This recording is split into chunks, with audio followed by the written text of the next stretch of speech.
Irmãos, bom dia. Que a graça e a paz do nosso Senhor Jesus Cristo esteja com cada um de vocês. Bom, para os que já sabem, nós estamos estudando a Confissão de Fé de Westminster.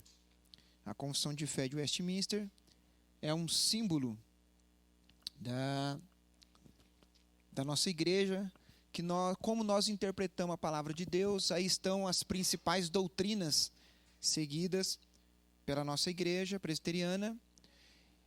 Juntamente com a confissão de fé, temos o catecismo maior e o breve catecismo, ou catecismo menor, como é conhecido. Nós já estamos um pouquinho adiantado, né? Para aqueles que estão pela primeira vez. Pode passar, Christian. Bom,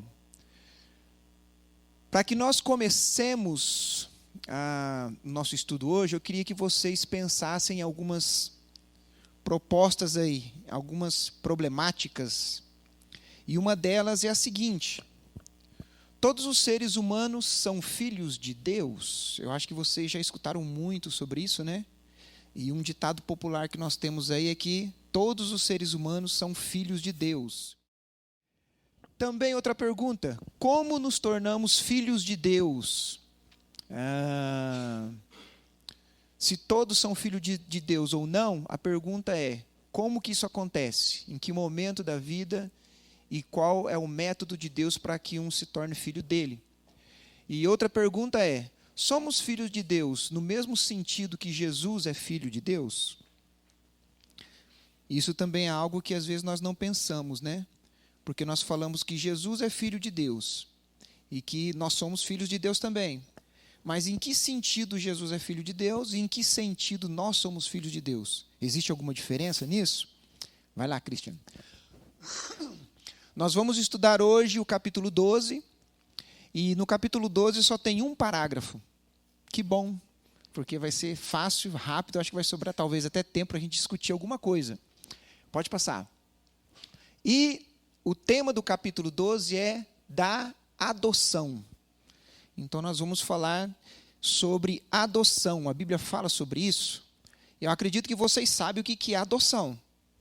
É uma família que adota alguém e aquela pessoa adotada ela passa a ter os direitos da família, de herança, de proteção, de disciplina, de tudo isso. Isso é uma pessoa que, embora biologicamente ela não seja filho ou filha daquele casal, juridicialmente ela é considerada filho. Pode passar. Então, o primeiro parágrafo deu um errinho aí de configuração, mas a gente consegue ler até o final, né? Só tem uma palavrinha no final. Diz o seguinte: todos os que são justificados, para aqueles que vieram na aula passada, a gente falou sobre a questão da justificação. Deixa eu explicar antes de a gente continuar a leitura aí. Justificação é o seguinte: é quando você, juridicialmente falando, vamos dizer nesse sentido, imagina um grande tribunal no céu.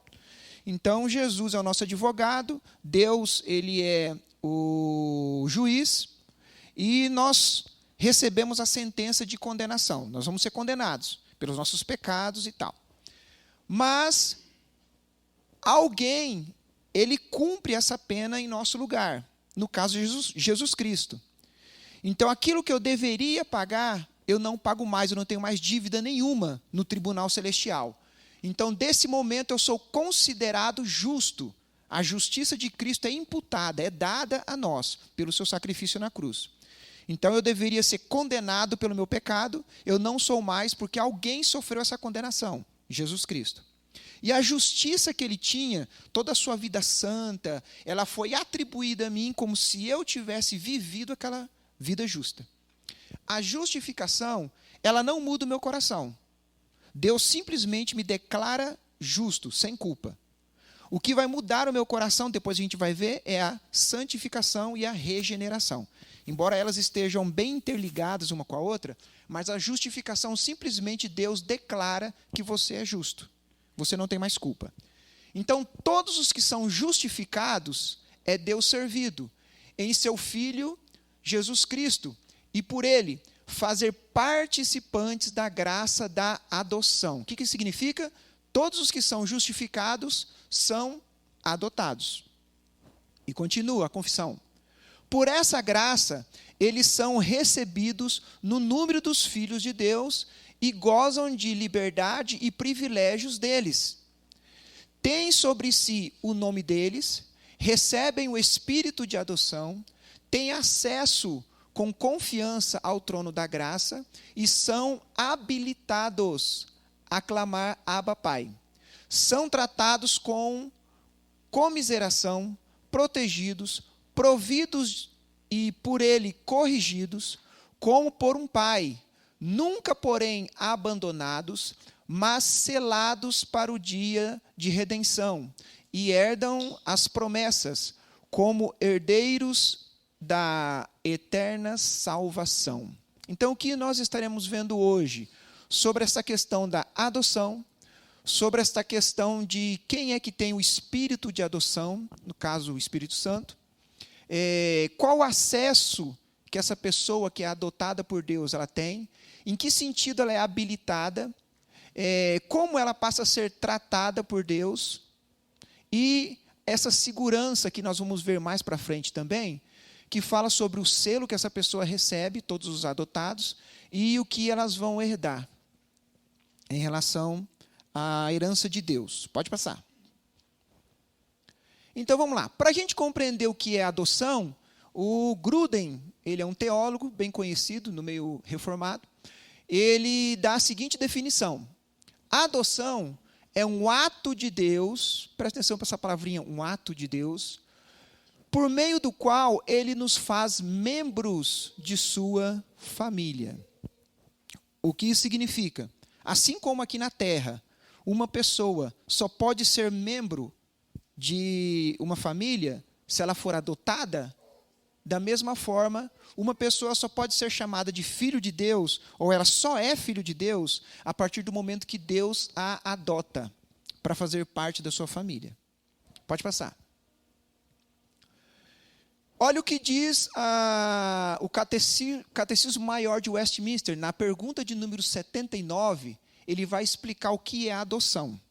Só relembrando, o catecismo, ele explica de forma mais didática o que está escrito na confissão de fé. Então, olha como foi explicado. Só cortou o finalzinho ali, né? Vamos lá. A adoção é um ato da livre graça de Deus, livre graça. Deus não é obrigado a fazer isso. Em seu único Filho Jesus Cristo e por amor dele, pelo qual todos os que são justificados são recebidos no número dos filhos de Deus. Trazem o seu nome, recebem o Espírito do Filho, no caso é uma forma de chamar o Espírito Santo, estão sob o seu cuidado e dispensações paternais. São admitidos a todas as liberdades e privilégios dos filhos de Deus, feitos herdeiros de todas as promessas e co-herdeiros com Cristo na glória. Pode passar. Passou tudo.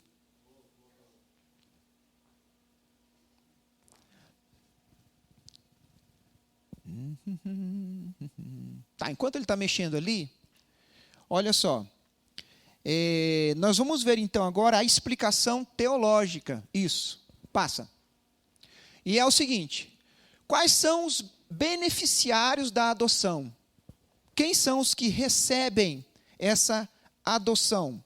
Vocês poderiam abrir aí em Efésios capítulo 1, do versículo 3 ao 7. Quem for ler, só levanta a mão que eu vou dar o microfone, porque está sendo gravado, né? E ali vai dizer que todos os que são justificados, somente esses, eles recebem a adoção.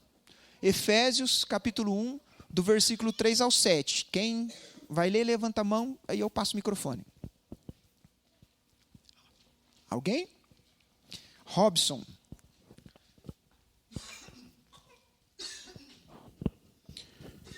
Todo louvor seja a Deus, o Pai de nosso Senhor Jesus Cristo, que nos abençoa em Cristo com todas as bênçãos espirituais nos domínios celestiais. Mesmo antes de criar o mundo, Deus nos amou e nos escolheu em Cristo para sermos santos e sem culpa diante dele. Ele nos predestinou para si, para nos adotar como filhos por meio de Jesus Cristo, conforme o bom propósito de sua vontade. Deus assim o fez para o louvor de sua graça gloriosa, que ele derramou sobre nós em seu Filho amado. Ele é tão rico em graça que comprou nossa liberdade com o sangue de seu Filho e nos perdoou nossos pecados. Então, aqueles que foram perdoados... Olha só, Paulo está falando com quem aí? Essa carta, essa epístola, foi escrita para quem? Para a igreja. A igreja que estava em Éfeso. Então, ela foi escrita para os salvos, os que já pertenciam ao pacto. Essas pessoas, como disse aí, que foram perdoadas, elas foram adotadas. Então, todos aqueles que foram perdoados ou justificados por Deus, esses são os que são adotados por Ele também, e de forma graciosa. E o que mais? Tornam-se beneficiários pela graça. Não é por mérito, é pela graça. Efésios, o capítulo 2, o versículo 8, no mesmo livro, capítulo 2, 8. Quem gostaria de ler? Raquel. Porque pela graça sois salvos, mediante a fé, e isto não vem de vós, é dom de Deus. Então, como que uma pessoa ela é salva e adotada por Deus? Pela fé. E isso vem do quê? Da graça de Deus. Ou seja, graça é um favor imerecido. Ninguém merecia ser salvo. Na realidade, todos mereciam, por causa do pecado de Adão e por causa dessa herança que nós temos desse pecado e a natureza pecaminosa, todos nós merecíamos a condenação. Mas Deus graciosamente nos justificou. Como? Imputando, dando, atribuindo tudo o que Cristo fez, a justiça dele, a nós. Então, essa justiça que Cristo fez foi, morreu na cruz, fomos perdoados, então fomos justificados. E a partir desse momento, essa graça, que é imerecida, nós fomos adotados por Ele, para que pudéssemos pertencer à sua família. Mas não somente isso, pode passar para o próximo. Não passou. Não passou.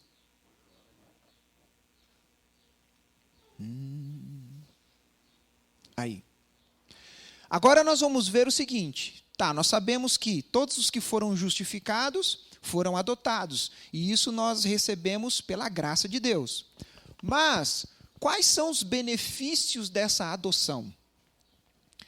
O que acontece comigo depois que eu sou adotado por Deus? Fui justificado, recebi essa justificação pela graça, e agora fui adotado. E o que isso vai mudar na minha vida? Primeiro, recepção como membro da família de Deus. Isso significa que antes eu não pertencia à família de Deus. Eu não era filho. O que eu era? Eu era uma criatura de Deus. Deus me criou, como criou qualquer outro tipo de ser. Mas eu não era filho. Eu só passo a ser filho a partir do momento que eu sou adotado. E essa analogia com a adoção terrena é perfeita. Uma pessoa só passa a ser filha e pertencer àquela família quando ela é adotada, caso ela não seja biologicamente um filho natural. Mesma coisa com Deus. Quando nós somos adotados por Ele, nós passamos a pertencer à sua família. 1 João, capítulo 3, do versículo 1 e o versículo 2. Quem gostaria de ler? Mara. Vede que grande amor nos tem concedido o Pai, a ponto de sermos chamados filhos de Deus, e de fato somos filhos de Deus. Por essa razão o mundo não nos conhece, porquanto não o conheceu a Ele mesmo. Amados, agora somos filhos de Deus, e ainda não se manifestou o que haveremos de ser. Sabemos que quando Ele se manifestar, seremos semelhantes a Ele, porque haveremos de vê-lo como Ele é. Amém. Então, o que acontece? O que João está dizendo aí? Que nós fomos o quê? Chamados como? Filhos de Deus.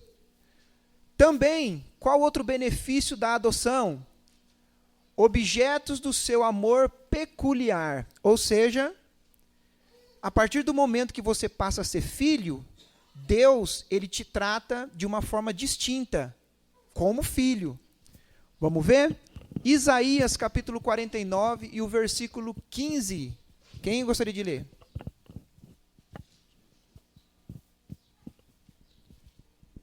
Quem achou? Isaías 49, 15. Irmã Raquel. Acaso pode uma mulher esquecer-se do filho que ainda mama, de sorte que não se compadeça do filho do seu ventre? Mas ainda que esta viesse a se esquecer dele, eu todavia não me esquecerei de ti. Deus aí está falando com a nação de Israel, o povo pertencente ao pacto. Os salvos. Então Deus está dizendo, ainda, olha só que interessante, ele usou a figura de amor mais intensa que pode existir na face da terra. É o amor da mãe em relação ao filho. E ele está dizendo o seguinte, ainda que a mãe esqueça do seu filho e não se compadeça dele, o meu amor por vocês é maior do que o dela. Isso não vai acontecer comigo.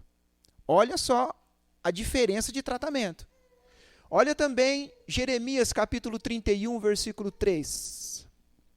Quem gostaria de ler? José.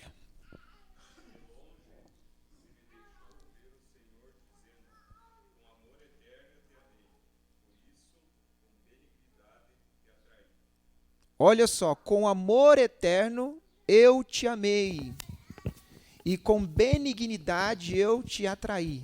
Vocês conseguiram perceber a diferença aqui?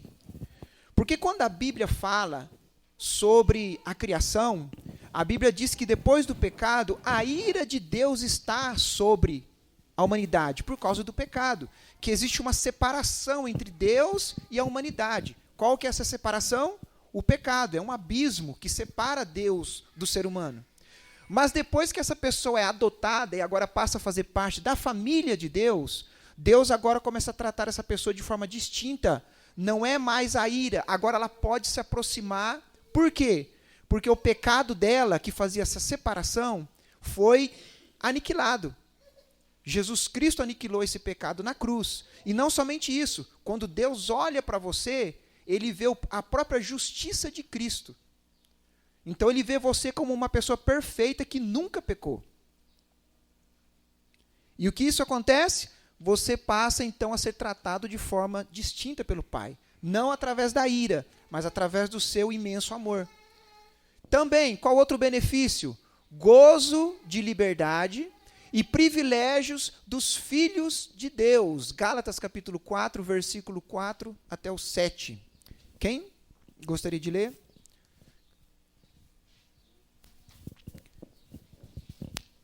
Qual é essa liberdade? Quais são esses privilégios? Mas quando chegou o tempo certo, Deus enviou o seu filho, nascido de uma mulher e sobre a lei. Assim o fez para resgatar a nós que estávamos sob a lei, a fim de nos adotar como seus filhos. E porque nós somos seus filhos, Deus enviou ao nosso coração o Espírito de seu Filho, e por meio dele clamamos, Abba, Pai. Agora você já não é escravo, mas filho de Deus. E, uma vez que é filho, Deus o tornou herdeiro dele. Olha só que liberdade e que privilégio nós recebemos. Na realidade, esse versículo já responde muitas perguntas, né, que a gente vai ver ainda, sobre a questão da herança, sobre a questão do Espírito Santo. E já que ele falou sobre o Espírito Santo, quem é adotado por Deus, ele recebe o Espírito de adoção, que o Gálatas já mencionou isso. Mas vamos ver o que fala Romanos, o capítulo 8, do versículo 14 e o versículo 15. Que diz? Alguém gostaria de ler? Robson. Não, pode ser, está mais perto aí. A próxima o Robson lê então. Mateus 7,7, você lê, Robson. Que diz? Pois todos os que são guiados pelo Espírito de Deus são filhos de Deus. Porque não recebestes o espírito de escravidão, para viverdes outra vez atemorizados, mas recebestes o espírito de adoção, baseados no qual clamamos, Abba, Pai. Olha só, mas todos os que, o quê? Todos os que é recebido pelo Pai, eles recebem o Filho, ou eles recebem o Espírito de adoção. Ou seja, o Espírito Santo. Então, o que significa isso, irmãos? Para pensar.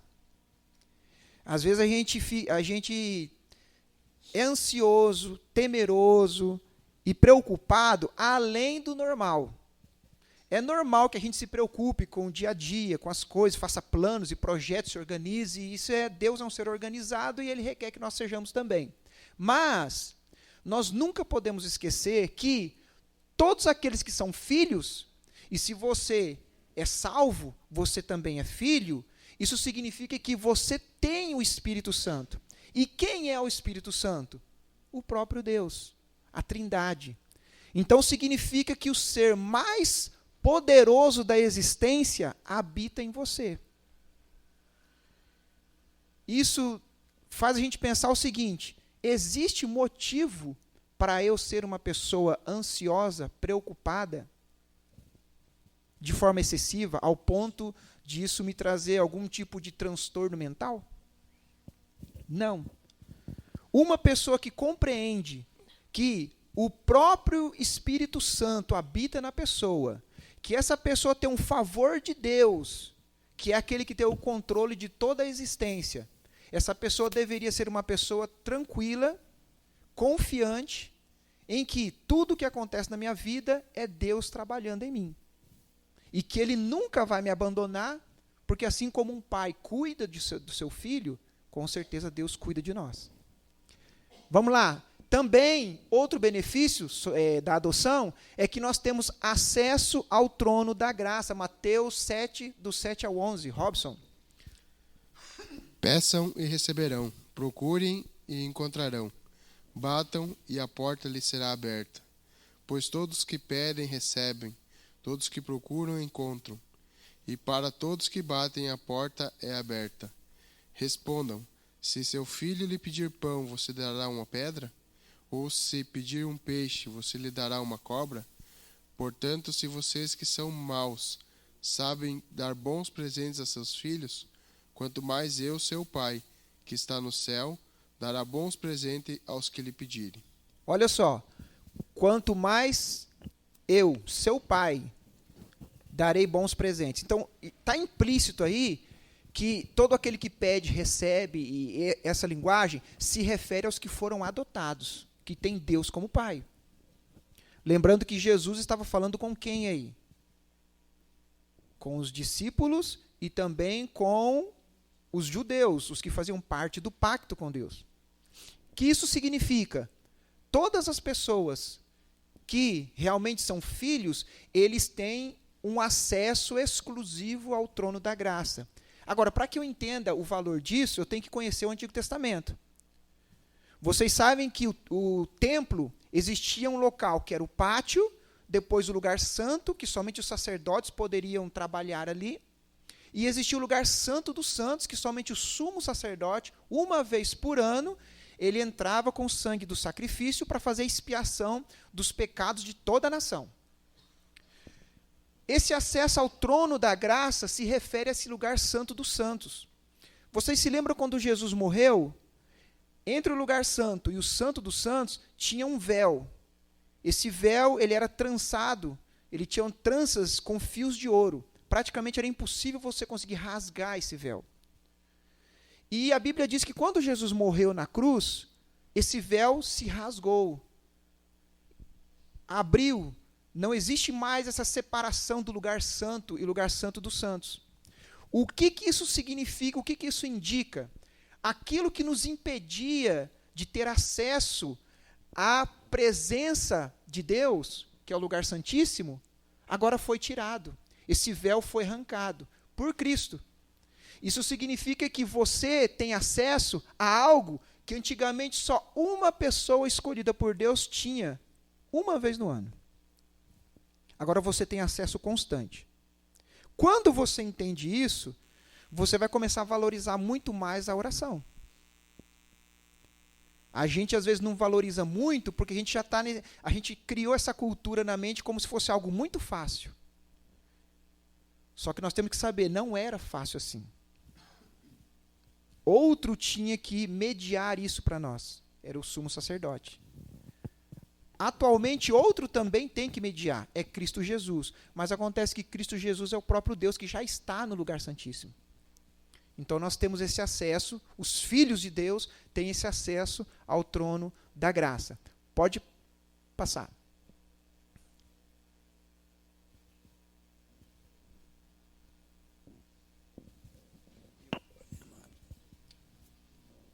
Hoje o programa está rebelde.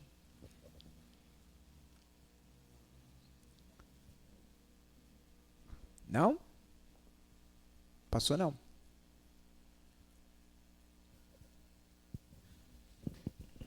Vai tentando aí. Enquanto ele está tentando acesso ao trono da graça, outro benefício também é intimidade com Deus.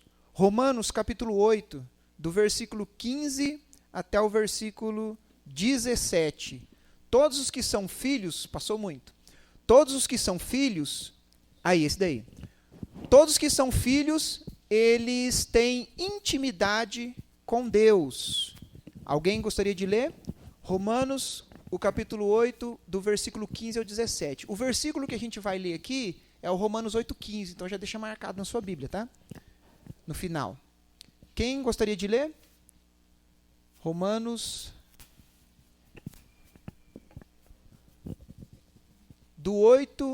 capítulo 8, do 15 ao 17, que diz? Porque não recebeste o espírito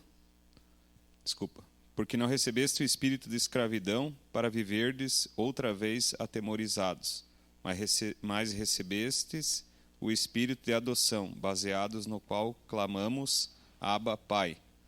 O próprio Espírito testifica com o nosso espírito que somos filhos de Deus.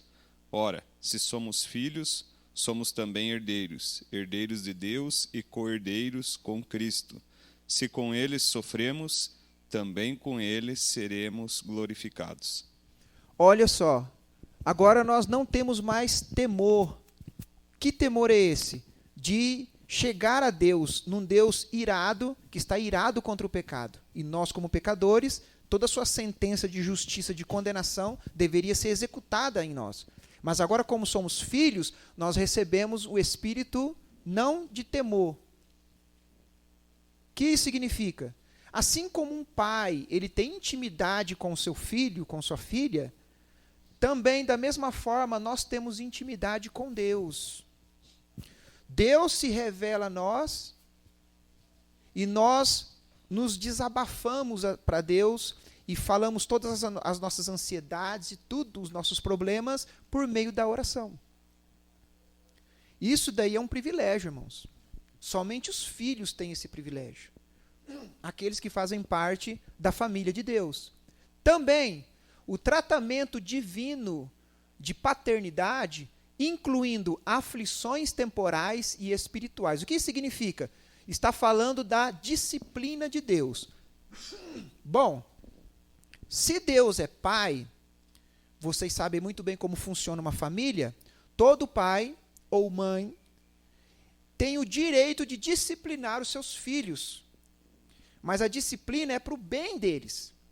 O que diz a Bíblia em Salmo 103, versículo 13? Quem? Robson. Outra pessoa já deixa aberto em Hebreus, capítulo 12, do 5 ao 10.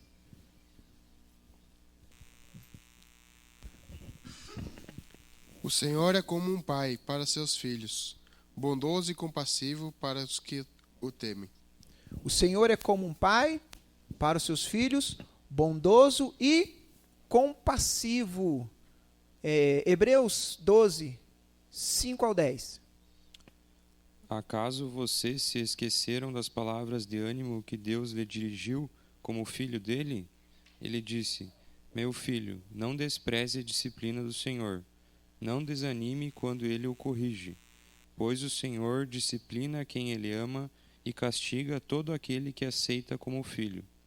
Enquanto suportam essa disciplina de Deus, lembrem-se que ele os trata como filhos.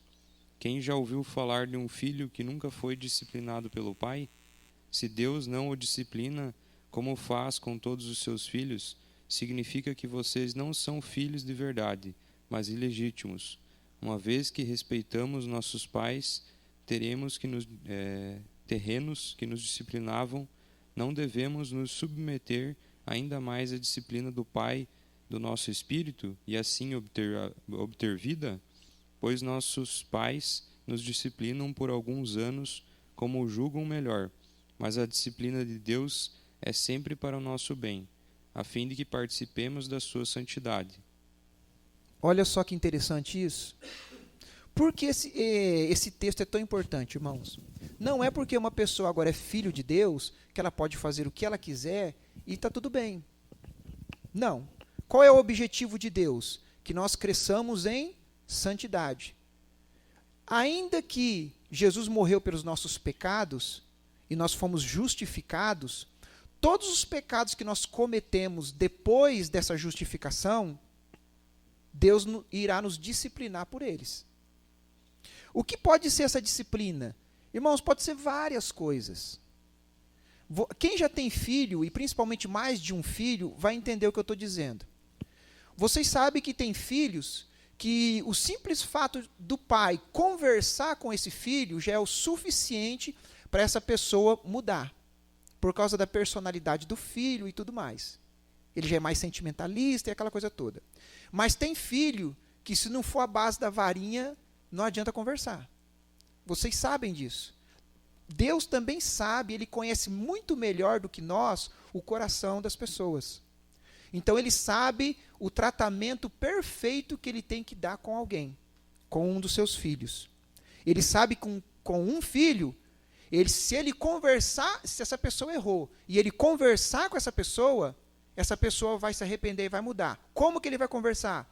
Através da palavra de Deus, na leitura diária, devocional, através da oração, através da pregação e dos estudos. Tem pessoas que simplesmente quando Deus fala com ela através da pregação, essa pessoa já muda.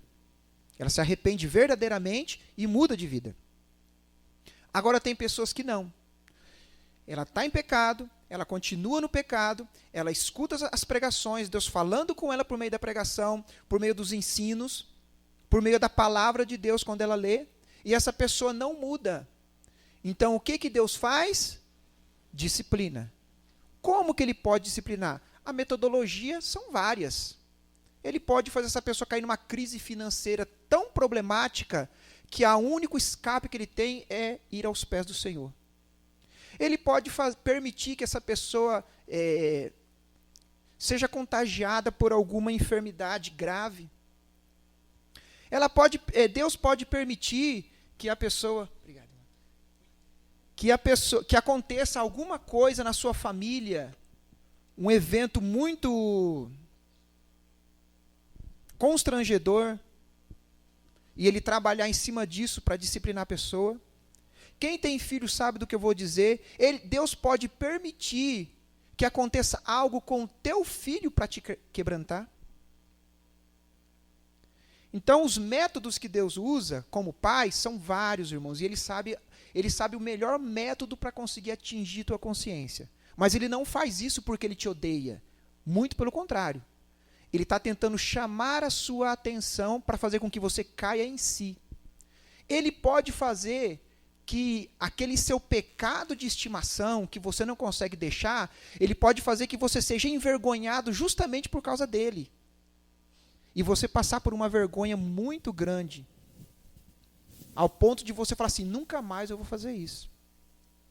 Ele tem os seus métodos. Mas a questão é a seguinte, ele tem o direito de disciplinar, porque ele é pai. E ele faz isso por amor. Continuando. Quais são os outros benefícios?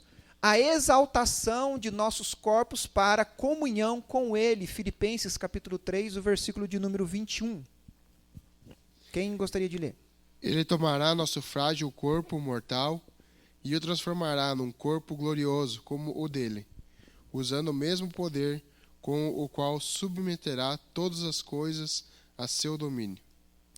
Um dos benefícios, e talvez está entre um dos principais benefícios de ser filho, além de ter intimidade com o pai, que esse seria o principal, você não receber a condenação, mas receber o amor e o favor de Deus, tem a ver com essa exaltação. Deus, nós vivemos numa era quebrada, onde o pecado, ele distorceu essa realidade. Mas Deus preparou outra era, que é dito na Bíblia como eternidade. Acontece que os nossos corpos, por causa do pecado, eles não têm estrutura para viver nessa era, porque ela é eterna. O nosso corpo atual não é eterno. Ele morre, ele fica doente, ele se desgasta. Mas então Deus, ele vai fazer algo que na Bíblia é chamado de exaltação.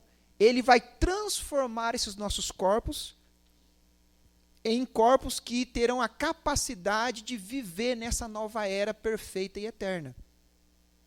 Seu corpo não mais desgastará, a enfermidade não terá mais poder sobre você, e você então viverá eternamente. Por quê? Porque essa era vindoura será uma era eterna. Isso somente os filhos vão receber. Pode passar. E quais são as garantias dessa adoção? Nós vimos os benefícios, mas existem algumas garantias. Como assim? Aqueles que são filhos, que garantia eles têm que eles irão receber esses benefícios? Primeiro, é o selo para o dia da redenção. Efésios capítulo 4, versículo 30. Todos os que são filhos serão selados. O que a Bíblia fala sobre isso? Quem gostaria de ler? Raquel? 4:30. E não entristeçais o Espírito de Deus, no qual fostes selados para o dia da redenção. Irmãos, o que é um selo? Nesse sentido aí. Selo, quando Paulo escreveu nesse sentido, ele estava pensando como uma pessoa da sua época. Um selo era quando um rei, alguém muito importante, ele escrevia uma carta, então ele selava, era como se fosse eu esqueci como é que fala o nome agora. É um carimbo, mas a vela, como fala quando pinga a cera, é como se fosse uma cera, então ele tem um emblema, e como se ele pingasse essa cera, que não é uma cera igual de vela, mas ele tem um carimbo que tinha a marca dele. É um brasão. Só poderia abrir essa carta as pessoas autorizadas para isso. Se outra pessoa abrisse essa carta, porque a escrita era confidencial, essa pessoa era punida com a morte. Então esse selo garantia algo. Garantia o quê? Que somente aquela pessoa autorizada poderia abrir.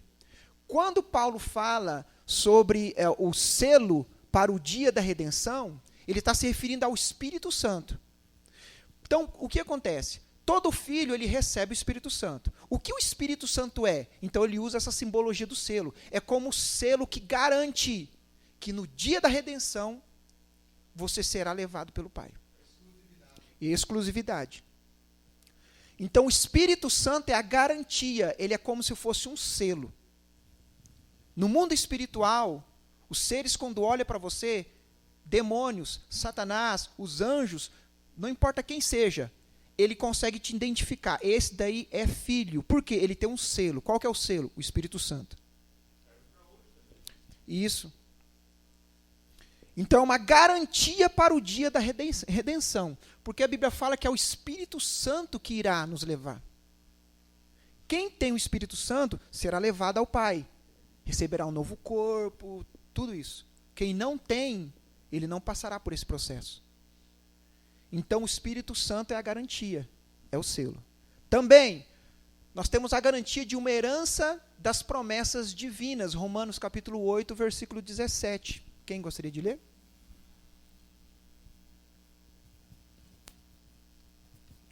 Romanos 8, 17. Se somos seus filhos, então somos seus herdeiros, e, portanto, co-herdeiros com Cristo. Se de fato participamos de seu sofrimento, participaremos também de sua glória. Se somos filhos, nós somos o quê? Herdeiros. Ou seja, todas as promessas divinas com relação aos salvos, nós receberemos. Promessa de redenção, promessa de um novo corpo glorificado, promessa da vida eterna, da glorificação. Tudo isso, irmão, é garantia. Também a herança da eterna salvação. 1 Pedro, capítulo 1, do versículo 3 ao 5. Todo louvor seja a Deus, o Pai de nosso Senhor Jesus Cristo. Por sua grande misericórdia, Ele nos fez nascer de novo, por meio da ressurreição de Jesus Cristo dentre os mortos. Agora temos uma viva esperança e uma herança imperecível, pura e imaculada, que não muda nem se deteriora. Guardada para vocês no céu. Por meio da fé que vocês têm em Deus, os protege com o seu poder até que recebam essa salvação, pronta para ser revelada nos últimos tempos. Então essa promessa é o quê da salvação? Ela é imutável. Ela não muda. É por isso que a pessoa que é eleita, que ela nasceu de novo, não tem como ela perder isso. Por quê? Porque ela foi justificada. Depois a gente vai ver sobre a regeneração. É uma transformação que ocorre no interior da pessoa. E ela recebeu uma herança e ela foi selada. Não tem como perder isso. Deus pode te tratar com uma disciplina severa, caso você, depois que você recebe tudo isso, esteja em desobediência. E Ele vai saber tratar da melhor forma possível e a tal ponto que você vai voltar. Melhor não passar por isso. Mas é garantido. Da mesma forma que uma pessoa que é filho de alguém não tem como perder isso, ela sempre será filho. Da mesma forma, uma pessoa que foi recebida pelo Pai como filho, ele não vai perder. Irmãos, tudo é conectado. Vocês lembram quando nós estudamos sobre os atributos de Deus? E aonde fala que Deus ele é onisciente, ele conhece todas as coisas? E aonde fala dos decretos dele também? Então, se Deus salvasse alguém, para depois essa pessoa perder essa salvação, Deus já não sabia que essa pessoa iria perder essa salvação, esse status? Então, para que Ele salvaria? Estão entendendo a lógica? Deus, na sua onisciência, Ele não faz uma atitude para depois ter que desfazer aquilo tudo de novo. Quem Ele salva, vai ser salvo até o fim. Quem Ele regenera, quem Ele adota, pela sua onisciência e pelo seu decreto, isso vai permanecer até o fim. Por quê? Porque é algo que depende dele. Amém? Pode passar. Então, o que nós vimos hoje? Primeiro, que nós somos filhos de Deus por adoção e não por criação ou geração. Jesus, ele é filho de Deus legítimo. Ele tem a mesma essência do Pai. Nós somos filhos de Deus por adoção. Nós não somos divinos da mesma forma que Jesus é divino. Essa é a diferença. Como filhos, nós temos benefícios, privilégios e deveres. E quando nós não cumprimos com os nossos deveres, Deus, como Pai, Ele tem o total direito de nos disciplinar. E a forma como Ele vai fazer isso depende totalmente dele. Ele conhece cada um de nós e sabe qual seria a disciplina mais eficaz. Também, o Espírito Santo testemunha internamente no eleito regenerado, atestando sua filiação ao Pai por meio do Filho. O Espírito Santo é a garantia, é o selo. Nós temos o Espírito Santo, e o Espírito Santo irá permanecer em nós até o dia da redenção. E nós, porque somos filhos, clamamos Abba, Pai, que é uma expressão de exclamação filial. Nós realmente desejamos, almejamos, o nosso interior como que ele grita de desejo de um dia não estou sabendo conjugar o verbo aqui, o verbo estar, quando nós estaremos com Deus. Vamos ser bem sinceros, você já algum dia desejou morrer, mas não porque você estava cansado dessa vida, porque esse mundo é tão quebrado e você desejava tanto estar logo perto de Deus, assim, oh Deus, me leva logo. Isso daí são coisas de filho. Igual um filho que está perto da sua família, vamos ser bem sinceros, para quem mora longe de pai, mãe, quando a gente é adolescente, fala igual o nordestino, a gente é meio abestado, né? A gente acha que a gente tem que ir quanto mais longe de pai e mãe, melhor, minha liberdade e tal. Mas a gente vai crescendo e amadurecendo, e a gente começa a perceber que o mais importante na vida são as pessoas. Pai, mãe, irmãos. Então a gente faz o pensamento contrário. Adolescente, quanto mais longe, melhor. Depois de mais velho, quanto mais perto, melhor. E é por isso que a gente sente aquela vontade muito grande de todo quem mora muito longe dos pais, todo final de ano poder viajar e estar perto dos pais, e aquela coisa toda. É a mesma coisa com Deus. Nós sentimos esse desejo, porque Ele mudou o nosso interior, o Espírito Santo faz com que nós desejamos isso. Desejamos, o português está mal. Mas vocês entenderam, nós queremos e clamamos interiormente e anelamos esse dia em que nós seremos transformados e nós estaremos realmente na presença pura de Deus. Isso é algo que Deus coloca no nosso coração. E sabe o que Ele faz conosco? Por que que às vezes Ele permite que coisas ruins aconteçam na nossa vida aqui? Para que nós não gostemos muito desse mundo e esqueçamos dele. Mas Ele faz com que nós passemos por momentos difíceis aqui, para que nós percebamos que essa vida aqui não vale nada. O que importa mesmo é o que vem depois. Para que você não se apegue muito a essa vida. Por isso que Ele permite que a gente passe por injustiças e tudo isso, e é natural que passemos por isso, porque a gente vive num mundo injusto. Amém? Há alguma pergunta? Não sei se deixei de falar alguma coisa. Se alguém em algum ponto não compreendeu sobre a adoção. Todos compreenderam? Amém? Então feche os seus olhos. Deus, bendito e santo, Pai, eu agradeço por esse ensinamento. Agradeço, ó Pai, por ter nos adotado, ainda que nós não merecemos nada disso, Pai, mas o Teu imenso amor e a Sua graça nos conquistou, nos atraiu e nos envolveu. Muito obrigado pelo Teu Santo Espírito, que é o selo que está em nós, nos guardando e garantindo que naquele dia nós iremos para junto de Ti. Pedimos, ó Pai, no nome do Senhor Jesus, abra os nossos olhos, o nosso entendimento, para que nós possamos compreender verdadeiramente essa verdade e que nós sejamos guiados pelo Teu Santo Espírito nessa vida, não permitindo, ó Pai, que as coisas deste mundo possam nos enganar, possam nos ludibriar e fazer com que nós nos esqueçamos de Ti. Nós reconhecemos que o Senhor tem o direito de nos disciplinar e de nos conduzir, ó Pai, em santidade neste mundo. Muito obrigado, ó Pai, por ter se importado com nós, com cada um de nós. Para a glória do Teu nome, eu agradeço. Amém e amém.